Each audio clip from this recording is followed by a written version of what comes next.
No hace mucho tiempo, debe hacer en verano, 6 meses por ahí, rescaté de la basura una Lexicon 80, una máquina de escribir de Remington, pero del modelo Lexicon. Flamante, estaba tirada en la calle al lado de los contenedores. Había 4 y agarré la que estaba mejor. Si yo no hubiera vivido vivo con mi mujer y con mi hija, si hubiera vivido solo me llevaba todas. Pero Julieta iba a pensar que estaba loco si me iba con las 4, entonces agarré una sola. Pero me dio una especie de cosa no llevarme por lo menos 2. Porque de las cosas que hay en el mundo, de las que no respiran, la máquina de escribir para mí es la mejor.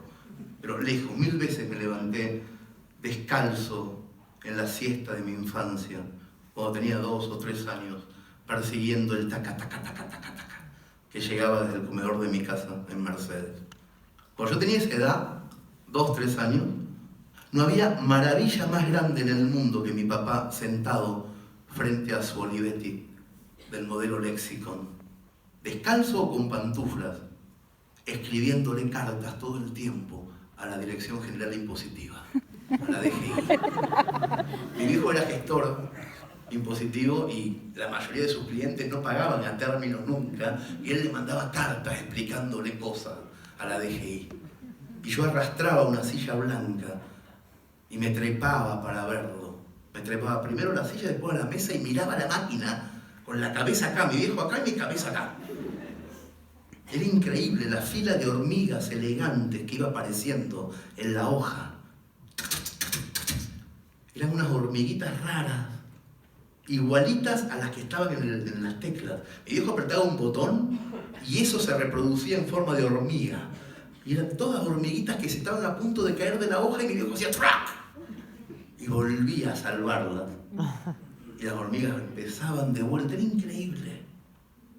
Lo que más me gustaba era eso, que llegara al final de la línea, porque el mejor de todos los ruidos era el timbre del salto de carro, que avisaba que las hormigas estaban por caer. Mi viejo era un héroe que salvaba hormigas todo el tiempo en pantufla. En esos tiempos lo único que yo quería de mi vida era aprender a hacer eso. Sentía que esa máquina maciza, gris, pero sobre todo poderosa, era de verdad el mejor juguete del mundo. Yo no entendía que mi viejo estaba trabajando, estaba jugando. Y que saber usar ese juguete por diversión sería obviamente el mejor de todos los juegos posibles.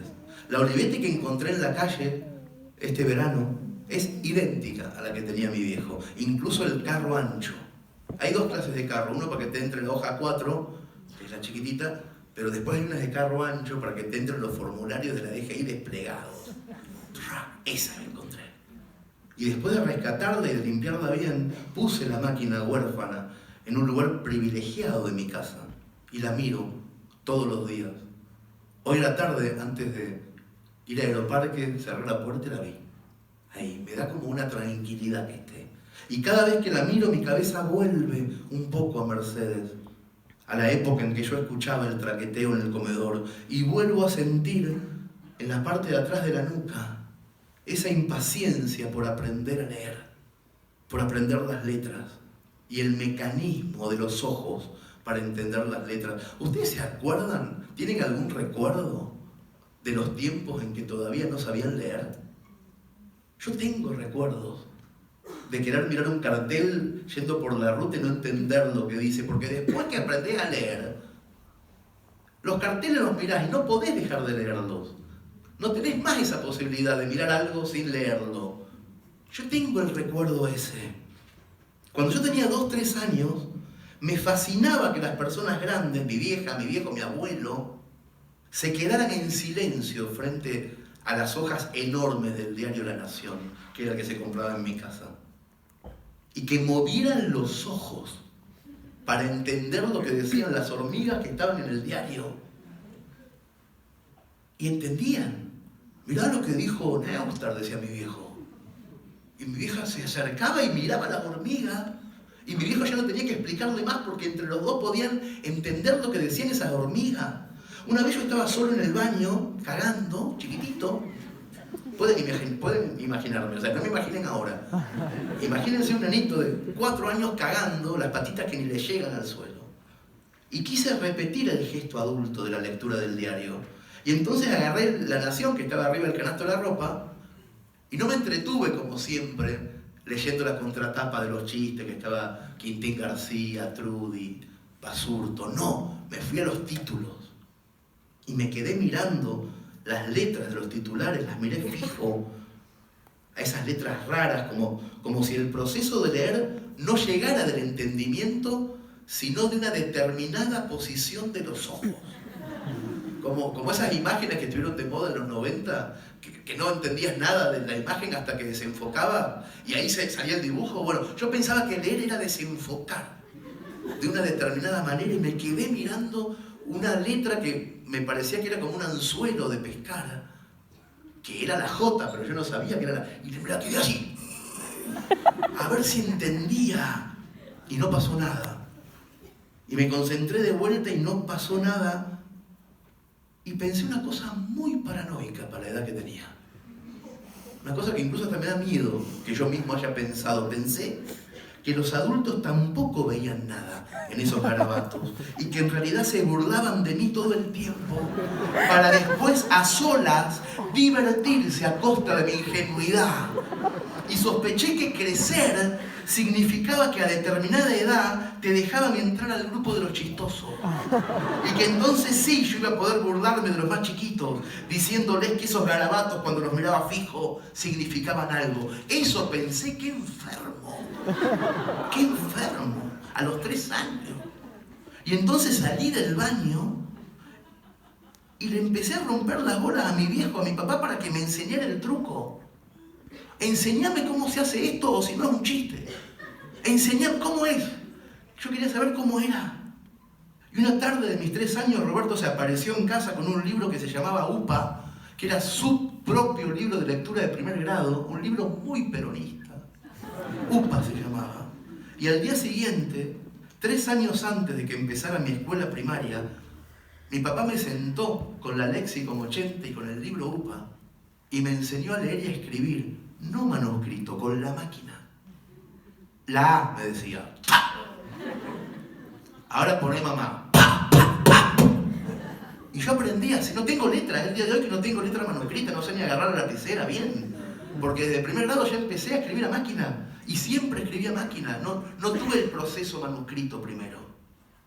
Yo no sé si mi viejo supo alguna vez que aquella época, finales del 74 y principios del 75, yo me divertí como un chancho al lado de él.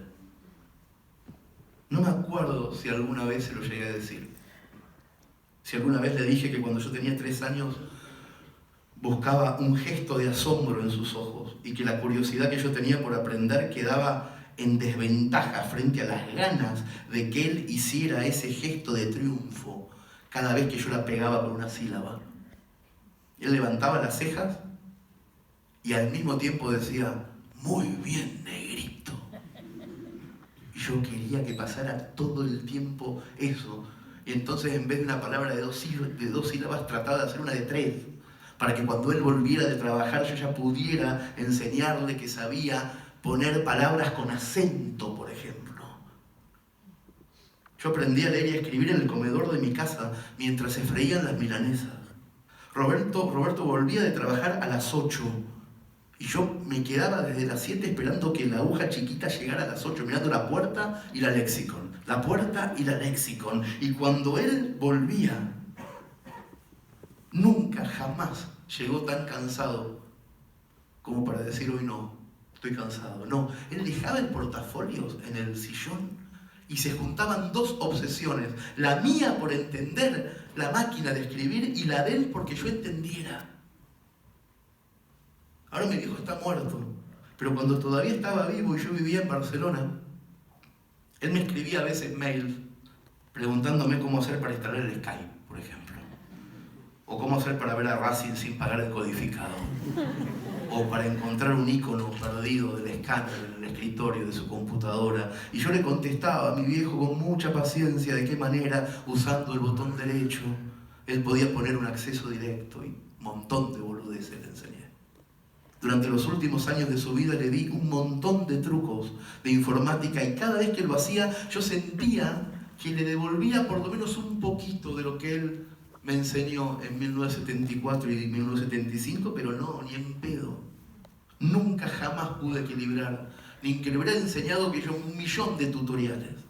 Porque él sin saberlo me enseñó las únicas 2 cosas que es el día de hoy y sigo haciendo con pasión. Las únicas 2, leer y escribir. No hay más nada que desde los 4 años hasta ahora yo haga con la misma pasión y con las mismas ganas que esas 2 que él me enseñó.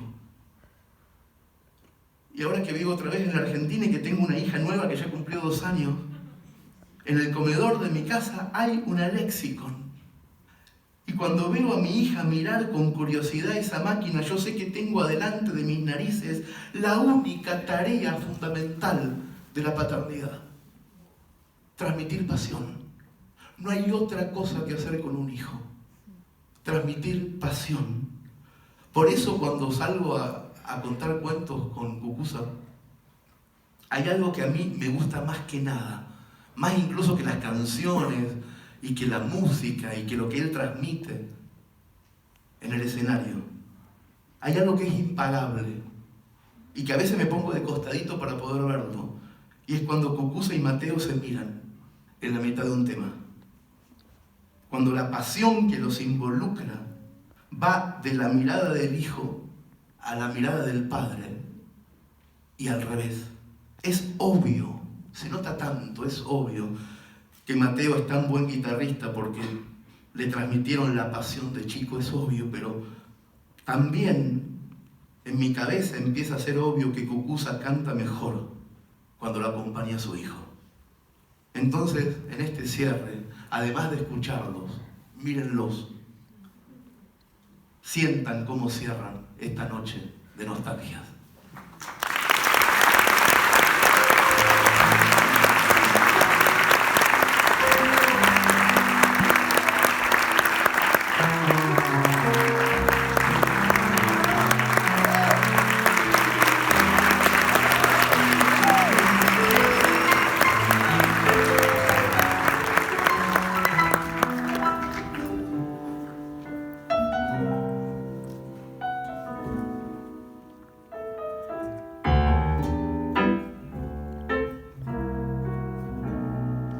Qué noche llena de hastío y de frío, el viento trae un extraño lamento.